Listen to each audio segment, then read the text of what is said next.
Welcome to the most accurate podcast. I am one of your hosts, Brandon Niles. With me is one of my favorite people on the planet and my excellent co-host, Jen Eakins. Jen, how you doing today? I'm doing good. Fancy meeting you here again for the second day in a row. No, I'm good. I'm ready for the end of this preseason / off season / draft season / all of it. We're just a hair over a week away from a meaningful football game. Legit, yes. Actual matchups to talk about, actual football to discuss. It's exciting. Super psyched. This week, we're going to break down the fantasy relevant roster moves made over the past week or so, mostly today. Before we do so, though, I want to remind everyone about Underdog's Fantasy Best Ball Mania 3 tournament.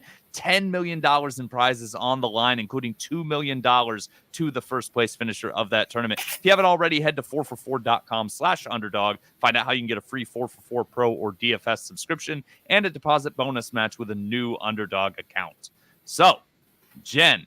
Yes. Main topic today, roster cuts. I say roster cuts, also trades, PUP designations, whatever the case may be. Anything that is transactional relevant, things. Yeah, based on getting all the teams going from, I think, 75 players down to 53. So the first thing I want to talk about, which is probably maybe one of the most fantasy relevant moves that happened, is yesterday Laviska Shenault got traded from the Jacksonville Jaguars to the Carolina Panthers. Obviously, the Jags spent a lot of money to bring more receivers into that receiver room. Shenault must have just fallen by the wayside on that depth chart, so the Panthers bring him in.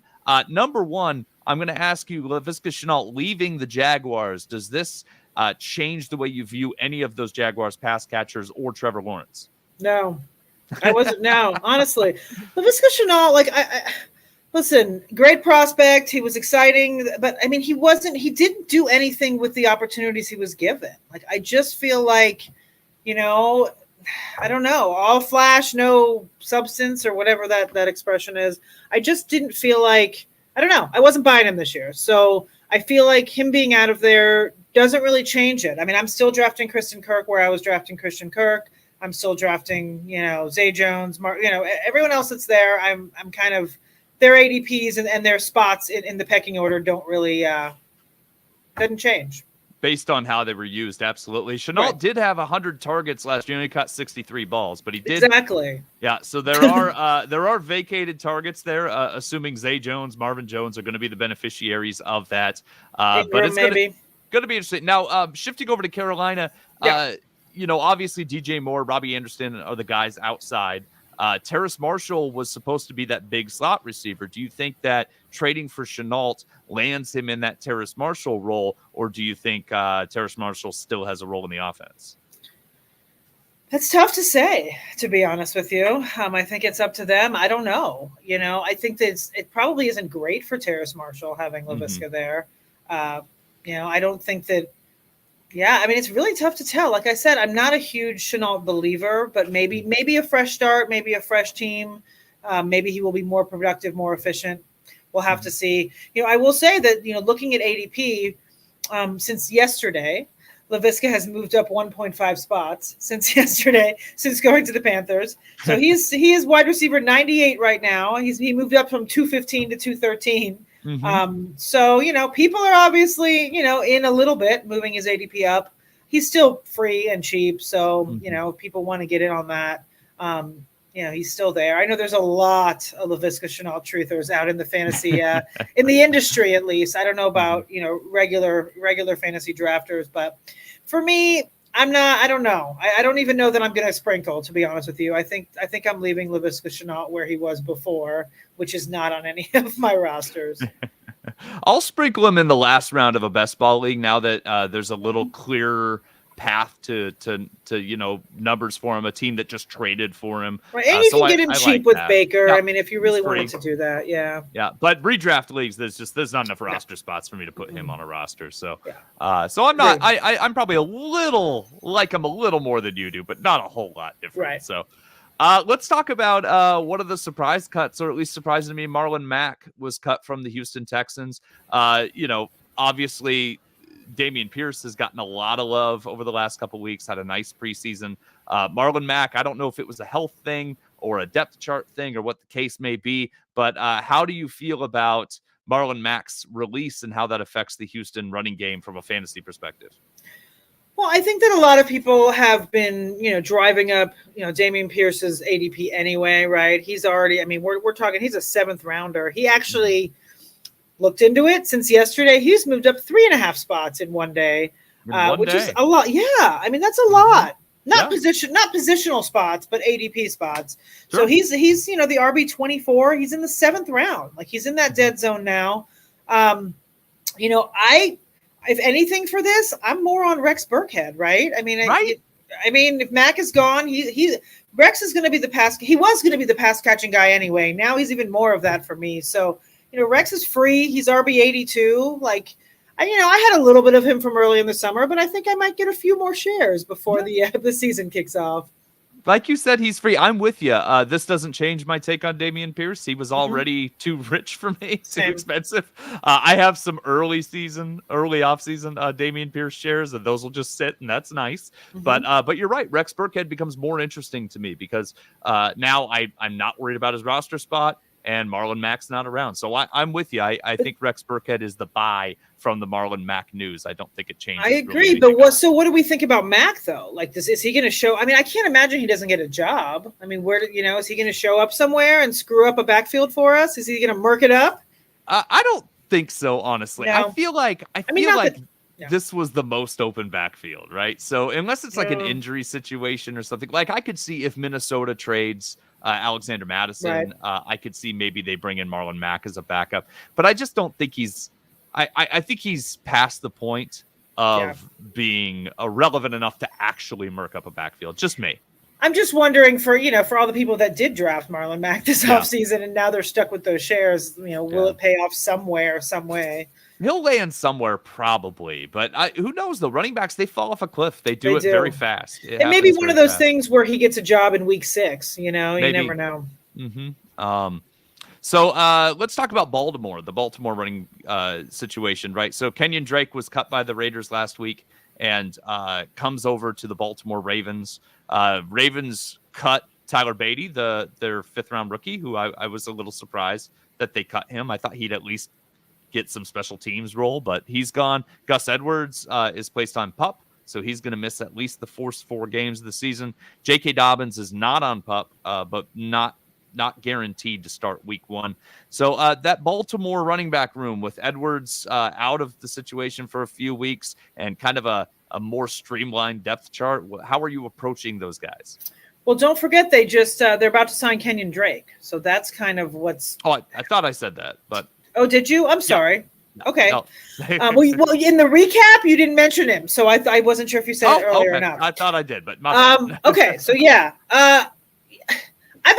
talked about this last night, I believe, on the TMAP with Chris, that I'm pretty much avoiding that backfield as it is. But now that Drake is there, I don't know. Not that I love Drake or anything, but he could be in a spot to actually, produce out of the gate if J.K. Dobbins is not ready to go. Like you said, I'm bummed about Beatty as well. I actually drafted him in Scott Fishbowl. He was my either second to last or last pick. So I'm going to have to waiver wire move that one once the waiver wires open up there, because I do have Beatty on my team. But it's weird. It's frustrating from a fantasy perspective because that is an offense that's run heavy and they want to run. And now they don't really have the kind. We're looking at, is Mike Davis still there? Is he the other guy? I forgot about Mike Davis. Yeah, Mike Davis is still there. Like, what do we do? I don't know. That's like legit murk, and not even like top guy and then murk. It's all murk, because if Dobbins is not good to go, then it's, who knows what's going to happen. And it's a bummer because that isn't, it's like I said, it's an offense that is normally run heavy and that, we should be able to get some fantasy goodness out of it. I don't know if we can. Too much murk. Okay. I kind of agree with you. I'm still buying Dobbins because he's not super expensive for what he presents to you. And I think him not going on PUP tells me the team at least thinks he'll be back within the first 4 weeks. So I'm buying him there, but you're right. Somebody's going to be, and it's probably Drake. Maybe. Yeah, I feel like, they wouldn't have gone out and gotten Drake had Dobbins been good to go. You got to look at it because that happened before they cut, Beatty, and you're like, why are they going out and getting Drake if Dobbins is not on PUP? So Or maybe they don't like Mike Davis. That's very possible too. And you know what? Wouldn't be the first time that, a team has not liked Mike Davis. Yeah. So this isn't on the show sheet, but Julius Chestnut, if you're looking for a Tyler Beatty replacement, Julius Chestnut made the roster in Tennessee. And, Dontrell Hilliard, Thon Haskins, like, they don't exactly have like a proven backup, and they love this kid through training camp. So, right. maybe he wins the backup job. That's a good one out there because look, Derrick Henry, I mean, he got hurt last year, and he's, reaching the old in quotations in football running back old. So yeah, Julius Chestnut. Foreman was an RB2 last year. Go get yourself some Julius Chestnut. Yeah, if you're looking for an end of the roster Tyler Beatty replacement. The Detroit Lions, Jameson Williams, no surprise on the PUP list, going to miss at least the first 4 games, probably mid-season. Are you buying any Jameson Williams? Detroit's a little bit murky at the wide receiver position, but I don't know how you felt about Williams going into the draft. Williams was my number 1 receiver based on talent. I thought that he was the best receiver in this draft. Obviously, the ACL tear in the championship game clouds, his potential for this season. But is he worth rostering in any format, really? I would say in best ball because, redraft is just, it's tough. Unless if you have an IR spot, then grab him and stick him in there. There's no harm there. But I think it's tough to have him take up a bench spot if you only have, say 16 players or whatever, and you're starting, 10. That's a tough sell for me. But, I don't know. It's hard for me to really, I mean, you think, right, that offense is definitely lacking, not definitely, but they're lacking weapons, right? After CeeDee Lamb, Gallup is, Detroit. Oh, I'm sorry. My brain. I was thinking about, I don't know what I was thinking about. Yeah, maybe. Yeah, probably thinking about, and James Washington, who's also probably going to miss a few games. You're probably thinking of Washington. It's been a long off season. Detroit, 100%. All right, let's back to that. DJ Chark, I'm on. Jameson Williams, I don't know. I think that yeah, sure. Like I said, if there's an IR spot, grab him. Someone has to catch the ball there, other than Hawkinson and Amon-Ra St. Brown and DJ Chark. But I don't know. Yeah. I think, more of a dynasty target. I would say more of a dynasty target. I mean, you never know. It's hard. I mean, ACL tears, can go one of 2 ways, right? Or anywhere in the middle. So, we've seen people bounce back and be fantastic. We've seen people never be the same. He is young, and all of that stuff. I just, I think that my brain, it's like Alabama people. I just can't do it. Like, I just... too much dog in you. Too much dog in me. Too much and then there's also all the so when Georgia won, there were all these people like, oh, Jameson Williams went down. That's why Georgia won the national champion. So that stuff just drives me nuts. So yeah, that's annoying. But you got to separate that as a fantasy player and analyst. So sure. I think there's definitely value there. If it really is just 4 games and he's back, then, I mean, that's, a huge chunk of the season if he is available in an offense with not a ton of targets, but also not the greatest quarterback. So I think I went around the block to go next door to tell you that, yeah, sure. I mean, take some, put him on the IR and redraft if you can. There's my stance. Yeah, I would guess we see him in November. Now, the other side of that, though, Detroit isn't really expected to be very good. We're all rooting for Detroit, right? We're all hoping they're good. Right. But it's hard to bank on that. If it gets to be November, Jameson Williams is ready, but Detroit's not in any kind of playoff hunt, right? Would they rush him back? I don't know. You'd like to think they wouldn't, because that's I would think not. That doesn't make sense for him, for his future and whatnot. Yeah. So you brought up Dallas, somebody who didn't end up on the PUP list, Michael Gallup, right? I think you just knew I was going to bring up Dallas, right? I don't know. It was in my brain. We were expecting Gallup to miss quite a bit of time this season, and this seems to be that Dallas thinks he'll be back within the first 4 weeks, or at least wants to keep the door open on that. Does that change the way you view Michael Gallup? I've been drafting him a little more in the last week or so, knowing that I like Michael Gallup. I've liked him, since he's come into the league from Colorado State. Last year he had, a small burst. He got hurt, and then, but as I was saying before, when I thought we were talking about the Cowboys, they don't have a lot after CeeDee Lamb and Schultz. So I feel like, we've talked about this on the show before. Like Tolbert's a rookie, but like all of a sudden everyone's all in on him. But like we don't really know that much. I mean, is he that good? Like his ADP is, yeah. I mean, his ADP is pretty high, and he might stink. So I think that Gallup coming back is a good thing for the fantasy community, and I think he's still, relatively inexpensive. I mean, you've been able to get him kind of. I don't know exactly what his ADP. I want to say it's at least it's double digits still, right? Just colloquially, when I'm in a Sharps league, it ends up being like 11th round is kind of where I see Gallup go. But all the ones that I've drafted that are redraft formats with, your average drafters, right? Gallup often goes undrafted. And so if I feel pretty good about the receivers that I draft, at my top 3 or 4 receivers, I have no problem with Gallup being wide receiver 5 on my roster. Just in case he comes back and does what he did a couple years ago.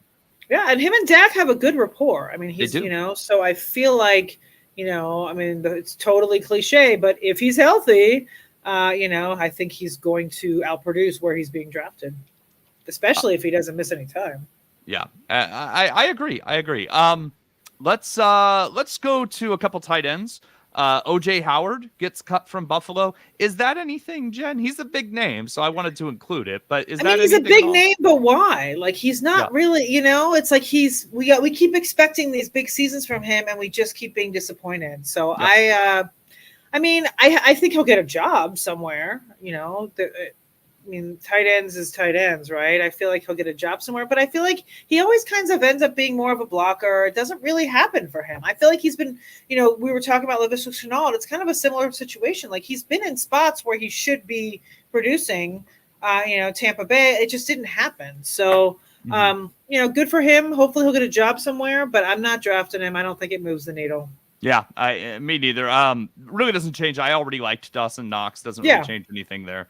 I hope he doesn't land in I don't know, Cincinnati or something. We have to worry about. Yeah, that would be very bad. Or like in the Browns, it's like we finally have Njoku as the guy there, and then if you throw in another tight end, Njoku's been dealing with other tight ends for the last couple years, avoiding which is stifling the breakout. So that would be bad too. Mm-hmm. Yeah, no, I'm with you. Okay, so that's pretty much nothing. Here's something. Greg Dulcich is on PUP, right? Greg Dulcich, who I like Dulcich, right? And I think later in the season could have value. We're not big on rookie tight ends in general, but what this does do to me is it makes me more bullish on Albert O, because we already liked Albert O, but the only concern was they invested a day 2 pick in a talented receiving athletic tight end. So does this change at all the way you view Albert O? Do you like his at least early season chances to contribute more or less, or the same?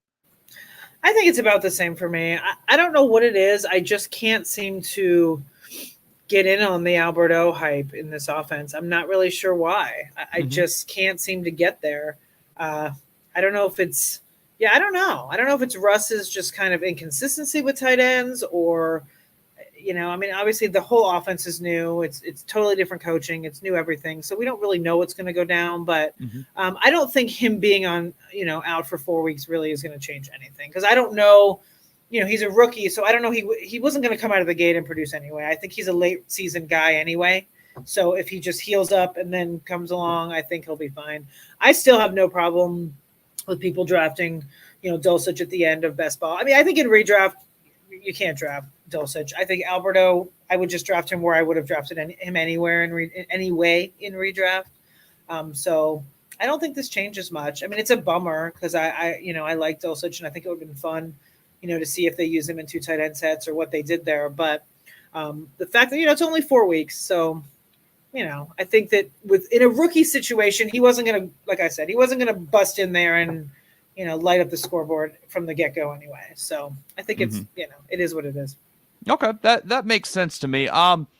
Let's stick in Denver. Travis Fulgham and Seth Williams aren't big names at all, right? I know I always kind of liked the talent there with Seth Williams, but both those guys were cut from Denver. But what that does do with Tim Patrick out for the season is it clears the depth chart. Those were all guys vying for the wide receiver 3 job behind Jerry Jeudy and Cortland Sutton. So to me, what that tells me is KJ Hamler is probably healthy, and his skill set seems to line up with what Russell Wilson does well, which is throw very accurate deep balls. Are you interested in KJ Hamler as the wide receiver 3, or at least assumed wide receiver 3 in Denver?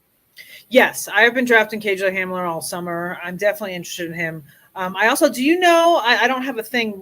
Did Brandon Johnson make the cut? Because there's been a lot of local buzz about him this summer, as well as far as Broncos wide receiver. Did you see anything about that?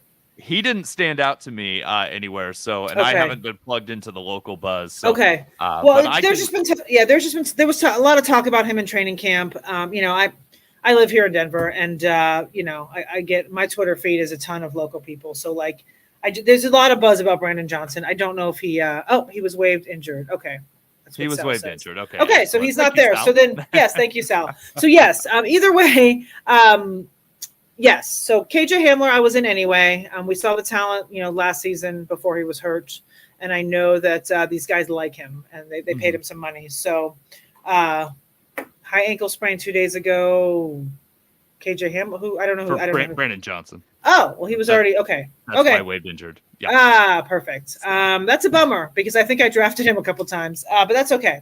But yes, to answer your question, having that frees up even more of the depth chart, to be honest. So yes, I'm in for that. And the Broncos always seem to. I mean, listen, every team has this, right? A random emerge that no one's even talking about that shows up. So we may get someone that we don't even know about that will appear. But if Hamler is healthy, then yes, and he's free. I mean, he's I don't know. Free. Yeah, absolutely. Let's talk Sony Michel cut by our beloved Dolphins. That surprised me. I know he's a dog and a Dolphin. It's sad. And he's he went to high school down the street from where I grew up. So hey, there's a lot of Sony Michel ties to me. So I'm bummed. I'm bummed for him. I think he's going to get another job. I don't know where. I don't know how he couldn't. I mean, he had a great season last season for the Rams. I mean, he stepped up. He did. And he was kind of buried in New England for those years. And, he finally got out and had a decent season, and then now he's cut. So, the Dolphins had a lot on their plate in that running back room. So, I guess Myles Gaskin beat him out. And, I don't know. It's a bummer that I don't know how. I don't know. I wasn't there, so I don't know. But, I mean, I guess it's good for Chase Edmonds, who we've been drafting here at 444 pretty heavily. He's been one of our guys. So I have a lot of Chase Edmonds in my portfolio. So I'm cool with that. But I'm definitely bummed for Sony. I hope that he lands somewhere. I don't know where he'll land, but I guess he could end up back at the Rams for all we know, right? Yeah. I mean, they're, I don't know what they have going on, but between Akers and Darrell Henderson, and I don't know, maybe he'll end up back there to contribute. Who knows? Yeah.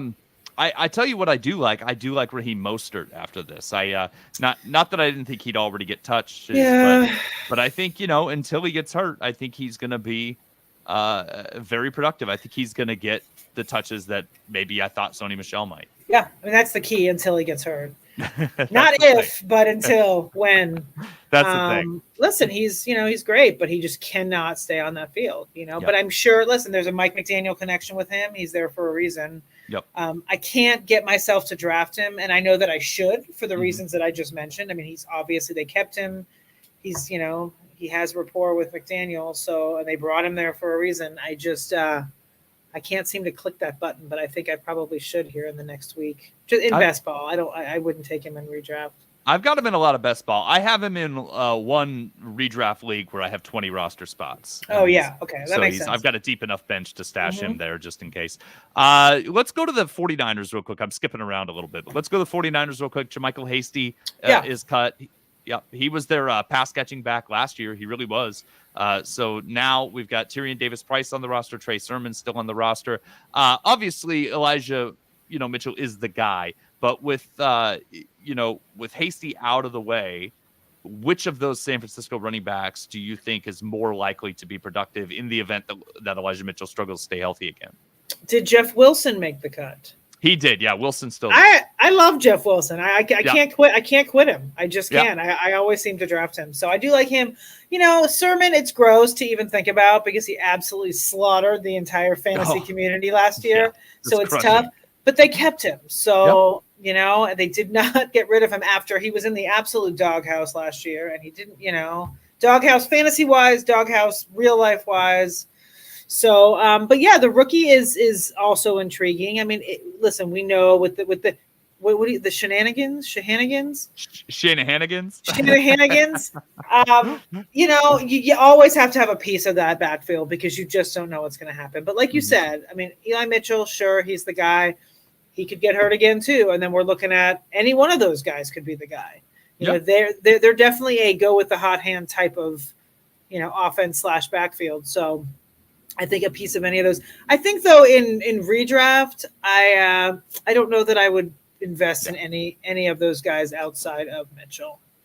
Yeah, in best ball, in Dynasty, Tyrion Davis Price is worth considering, and also in Dynasty, Jordan Mason is a guy they like that randomly made the roster. They kept 5 running backs, which is uncharacteristic for them. Okay. So if you're on a Dynasty team and you got a deep roster and you need to stash somebody, Shanahanigans can sometimes be a nice thing to look into when you're looking at the deep players on the roster. But yeah, it's got to be Mitchell. So. Yeah. Okay, let's see. I also wanted to talk quickly. I just have a few notes on these other guys. They're not big names, right? But Anthony McFarland is gone. He's been cut from the Steelers. I liked McFarland coming out of Maryland. I thought he was kind of like a little bowling ball that could also catch the ball. Benny Snell has been the backup to Jaylen Warren. Harris. But is it Jaylen Warren? Yeah. Does this mean it's Jaylen Warren? I think it is. I mean, I've been reading a bunch of stuff about him, and I've actually been investing in him in best ball. I actually picked him up in my redraft home league. We draft 16, and then you go home and draft 2 more. Like you can just pick up 2 more just to make it not as long. And so he was one of the guys I picked up. I ended up actually dropping him for Isaiah Likely, but I was torn on both. I like Jaylen Warren because I feel like, you know, we don't know what's going to happen in that offense. And if he is indeed the backup, he's right there, you know. And Benny Snell has been given opportunity in the past as that backup. He has not, you know, done anything with it. Not been good. Ever. But there's always been that chance. So I feel like with Najee Harris, yes, he's fantastic. But, you know, there is room, I think, in that offense for another guy. And if it is indeed Jaylen Warren, not enough people are talking about that. And I feel like he's a guy you can kind of sneakily get on your team for super cheap at the moment. And Harris start the season nicked up like that. Yeah, I love Harris, but it's a little scary that he's starting the season with a list break issue. So it's another guy. Darrington Evans is cut from Chicago. I wasn't interested in Darrington Evans, but it is interesting. Chicago only has 3 running backs on their roster. So that initial 53, you've got David Montgomery, Khalil Herbert, and then rookie Treston Ebner, who Chicago beat writers like. They liked him in training camp. He's kind of a do-all kind of back. They think he might do some return jobs. They think he might play on some passing downs. Would you take a stab at any Treston Ebner, knowing that there's a limited amount of players around him?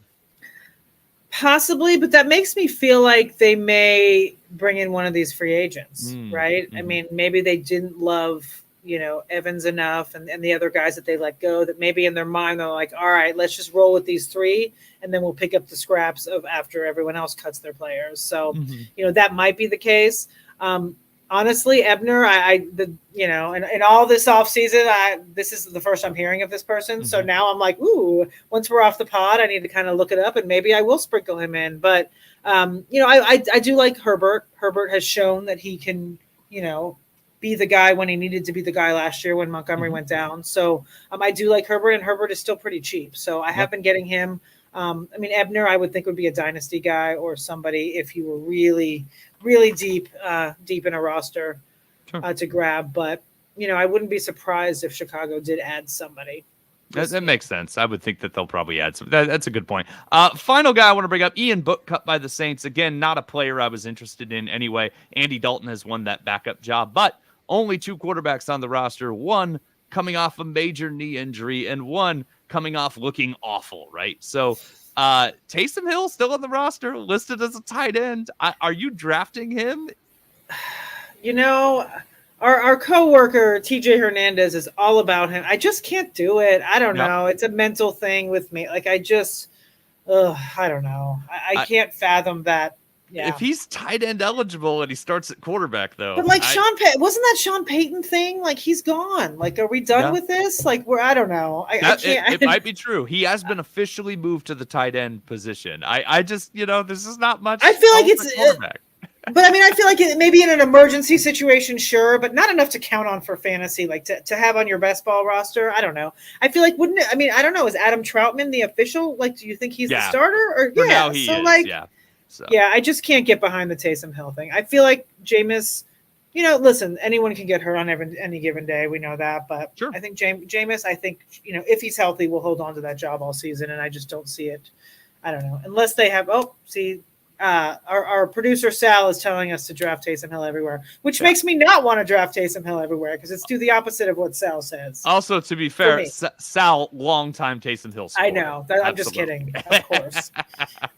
Whether it's I was kidding, Sal. I just meant because you're very biased. You pick a player and you roll with them for 12 years. Yeah. We're still talking about Alex Smith. He's been out of the league for how long, and his leg is completely rebuilt, robot leg, and we still talk about Alex Smith on this pod because of Sal. So Sal, he's very knowledgeable. I didn't mean to say do the opposite of what Sal says. I was just kidding. He just has, he wears his heart on his sleeve for certain players. That was my point. Yeah, Sal's guys. We got Sal's guys. Yes. So. One of Brandon's guys got cut today, which I'm heartbroken. Not really fantasy relevant. I poured one out for you. Yeah, I was that. Kellen Mond. I've always loved Kellen Mond.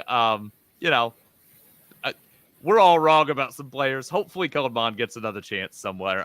Dallas does not currently have a backup quarterback on the roster, right? And Detroit could use, somebody out there. I think he'll get a job, Brandon. Yeah, somebody bring. He was a 3rd-round pick last year. I wonder if Mike Zimmer ruined him. That's what I wonder, because the rumors are there was a confidence issue this offseason. So, Mike Zimmer kind of ruined a few things. So I wouldn't, I'm going to blame Mike Zimmer. I'm in. This is just a blip along the way to the Hall of Fame for Kellen Mond. Get that gold jacket ready. That's right. That's all I got on the cuts. I've got some notes from Mike Wohlert. Did you have anything else before I do the IDP quick hits? No. Go for it. Okay. So, we don't talk IDP a lot on this episode, but on roster cutdown day, there were some roster moves made that are IDP relevant. So I asked our IDP guy, Mike Wohlert, at Mike_Wohlert on Twitter, to give me some notes, just some quick hits on some of the players that got moved. So Logan Ryan, you might have seen defensive back for the Bucs got cut. Mike says he's probably going to return to the Bucs, that it's probably some roster shenanigans going on over there, and that he expects him to come back to the Bucs. If he doesn't, then Mike Edwards is the next man up there in the secondary.